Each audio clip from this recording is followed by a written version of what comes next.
when they had resolved to kill the infants of your holy ones, and one child had been abandoned and rescued, you in punishment took away a multitude of their children, and you destroyed them altogether by a mighty flood.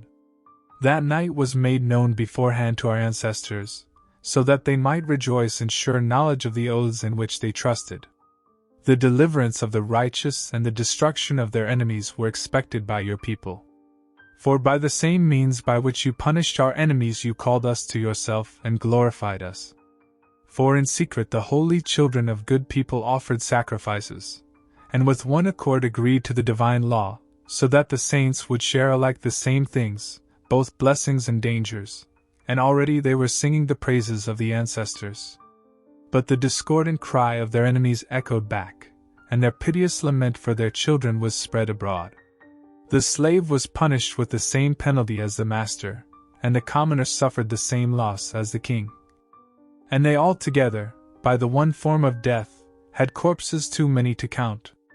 For the living were not sufficient even to bury them, since in one instant their most valued children had been destroyed.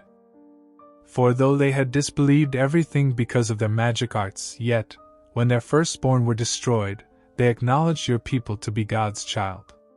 For while gentle silence enveloped all things, and night in its swift course was now half gone, your all-powerful word leaped from heaven, from the royal throne, into the midst of the land that was doomed, a stern warrior, carrying the sharp sword of your authentic command, and stood and filled all things with death, and touched heaven while standing on the earth.